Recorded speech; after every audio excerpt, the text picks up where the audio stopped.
All of you good morning students. आज अपने बात करेंगे गेहूं के 4 नंबर पार्ट में, यानी अपना पादप सर्वेक्षण हो चुका है। पादप सर्वेक्षण में क्या हो चुका है? गेहूं के अंदर मैंने आपको बताया पादप सर्वेक्षण। पादप सर्वेक्षण के अंदर अपना पहला पार्ट, इसके अंदर पादप सर्वेक्षण में प्रमुख कीट मैंने बता दिए। प्रमुख कीट यानी कीट कौन कौन से कीट थे मैंने बता दिए। भंडारण का प्रमुख कीट कपड़ा बीटल था, और भी थे, सैन्य कीट भी था, और उसके बाद उनका नियंत्रण भी बता दिया है मैंने।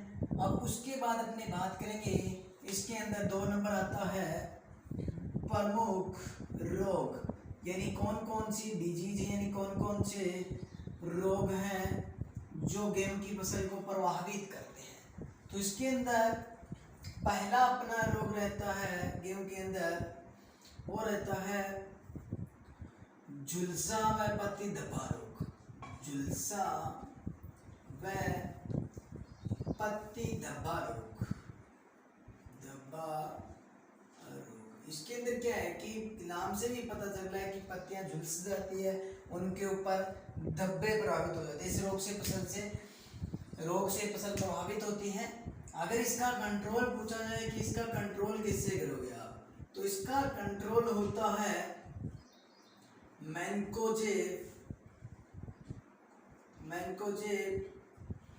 2 ग्राम प्रति लीटर के हिसाब से नियंत्रण इसका कर सकते हो। अब आता है 2 नंबर पे रोग पे, कौन सा आता है? प्रमुख रोली या रोली रोग। रोली रोग भी कह सकते हो आपसे, रोली रोग या रस्ट भी कह सकते हो। तो कितने प्रकार की होती है ये? तो आपको 3 प्रकार की मिलेगी। तो इसके अंदर पहला क्वेश्चन ये रहता है कि रोली रोग का जनक कौन है? रोली रोग का जनक भी कह सकते हो आप, या इसे पितामह भी कहा जाता है। कौन है रोली रोग का जनक या पितामह? केसी मेहता को कहा जाता है। केसी मेहता को रोली रोग का जनक या पितामह कहा जाता है। तो उसके बाद अब देखते हैं कितने प्रकार की रोली होती हैं। तो पहले अपना इसके अंदर आएगा रोली के अंदर ब्राउन रस्ट या इसे भूरी गेरुई कहा जाता है। भूरी गेरुई कहा जाता है। ये किस कवक से फैलती है? तो ये फैलती है पिक्सीनिया रिकोडेंटा नामक कवक से फैलती। और इस रोग से यानी भूरे रंग के धब्बे भी दिखाई दे लेते हैं ब्राउन रस्ट के द्वारा। और इसका सर्वाधिक प्रकोप यानी पूरे भारत में होता है, पूरे भारत के अंदर। और इसका प्रकोप यानी इसका प्रभाव कौन से महीने के अंदर रहता है? तो दिसंबर के अंदर, यानी दिसंबर में सर्वाधिक इसका प्रभाव रहता है। ब्राउन रस्ट के बाद अगर देखा जाए दूसरी रस्ट कौन सी आती है, तो उसकी कहते हैं उसे येलो रस्ट या इसे पीली गेरुई कहा जाता है। ये किसके द्वारा होती है? ये होती है पिक्सीनिया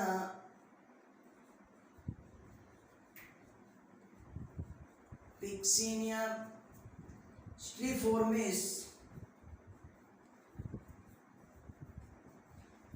के द्वारा फैलती है येलो रस्ट। इसका प्रभाव कब रहता है? इसका प्रभाव रहता है फरवरी के अंदर। और उसके बाद यह देश के किस भागों को प्रभावित करती है? देश के उत्तरी पश्चिमी भाग के अंदर। उत्तरी पश्चिमी भाग में ये फसलों को ज़्यादा प्रभावित करती है। ब्राउन रस्ट हो गया, येलो रस्ट हो गया। तीसरी आती है लास्ट इसके अंदर ब्लैक रस्ट। कौन सी आती है? ब्लैक रस्ट यानी काली गेरुई। ये किसके द्वारा होती है? ये पिक्सीनिया ग्रेमिनीस टीटीसाई कवक से फैलती है। पिक्सीनिया ग्रेमिनीस टीटीसाई से फैलती है और ये 75 किस्मों के ऊपर सर्वाधिक प्रभावित रहती है, यानी 75 किस्मों के अंदर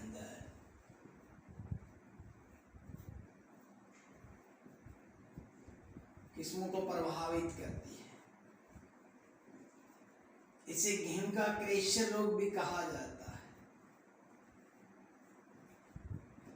क्रेशक रोग कहा जाता है। अब ये थी 3 प्रकार की रोली। अब रोली का नियंत्रण करना है, यानी तीनों रोलियों का एक साथ नियंत्रण कर सकते हैं हम। पता कैसे, किस कौन से खरपतवार नाशी से आप नियंत्रण करोगे? तो इसके अंदर मैनकोजेब 2 किलोग्राम प्रति हेक्टेयर इसका उपयोग कर सकते हैं इसके नियंत्रण के अंदर। उसके बाद अगर इससे भी नियंत्रण, सल्फर पाउडर से भी नियंत्रण किया जा सकता है। सल्फर पाउडर 20 से 25 किलोग्राम प्रति हेक्टेयर से इसका नियंत्रण किया जा सकता है। ये थी रोली। अब के बाद नेक्स्ट रोग की बात करेंगे। कौन सा रोग आता है नेक्स्ट? तो इसके अंदर तीसरा रोग आता है, नेक्स्ट 3 नंबर रोग पे आता है। पहला तो बता दिया पत्ती झुलसा और दूसरा रोली रोग था। तीसरा रोग आता है इसके अंदर अनावर्त कंड। अनावर्त कंड व पत्ती कंडवा रोग। पत्ती कंडवा रोग। अब अनावर्त कंड किससे फैलता है, किस कवक के कारण होता है? तो ये होता है अनावर्त कंड ग्रेमिनीस। अनावर्त कंड और पत्ती कंडवा रोग हो गया। इसके अंदर अनावर्त कंड के अंदर रोग किसके कारण ये फैलता है? तो यह रोग का पहले इसके लक्षण बता देता हूँ आपको, इसके लक्षण क्या है। तो ये रोग इसके अंदर क्या है कि जो पत्तियों के अंदर होता है, पत्तियों के अंदर होता है, पत्तियों में बाली की जगह काला चूर्ण जैसा पदार्थ दिखाई देता है। चूर्ण जैसा पदार्थ दिखाई देता है।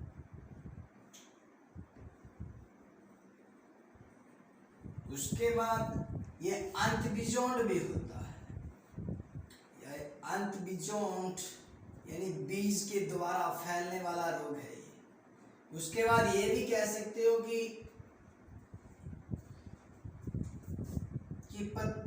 इसके इस रोग से प्रभावित फसल में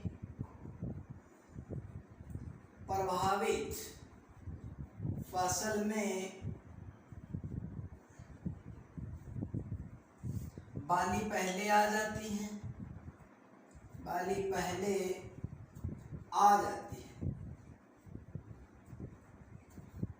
तथा बोनी भी रह जाती है,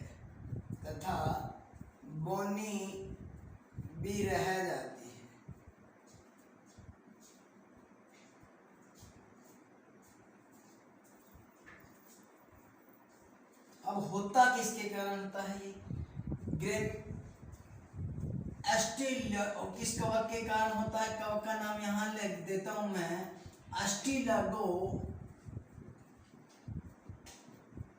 एस्टिलागो न्यूडा टीटीसाई। एस्टिलागो न्यूडा टीटीसाई नामक कवक से फैलता है। लक्षण मैंने आपको यहाँ बता दिए। लक्षण पत्तियों बाली किसका? काला चूर्ण जैसा पदार्थ दिखाई देगा। अंतबीजोंड रोग भी होता है ये। और इसके अंदर क्या है कि बालियां पहले आ जाएगी, समय से पहले आ जाएगी और बनी रह जाएगी। और होता किसके, कवक के कारण होता है, स्टिलाकोनियोडा टीटीसाई नामक कवक के कारण होता है। अब अपने इसके बाद 3 नंबर रोग हो चुका है।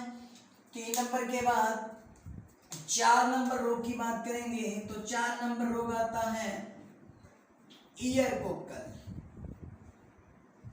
ईयर कोकल एग्विना ट्रिटिसाई के द्वारा फैलता है। कौन सा कवक है, एग्विना ट्रिटिसाई, एग्विना ट्रिटिसाई साई से फैलता है। लक्षण क्या है कि इसके अंदर बालियों और दानों के अंदर क्या हो जाएगा कि कोकल बन जाते हैं। लक्षण देख लीजिए, इसके अंदर लक्षण होता है बालियों में दानों की जगह कोकल बन जाता है।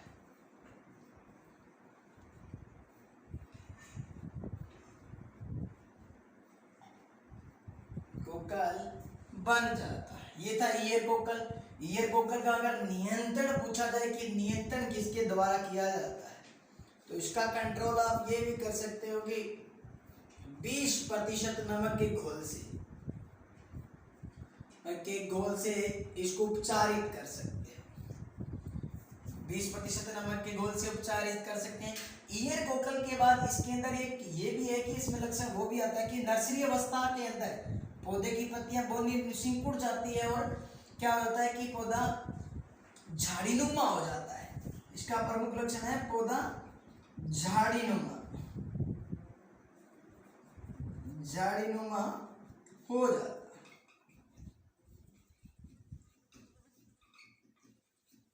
ये 4 नंबर रोग हो गया। अब नेक्स्ट बात करेंगे अपने 5 नंबर रोग कौन सा आता है। आज के लिए स्टूडेंट्स इतना ही रहेगा, और जो 5 बाकी बचे हुए रोग हैं वो नेक्स्ट वीडियो में करवाऊंगा मैं। Thank you.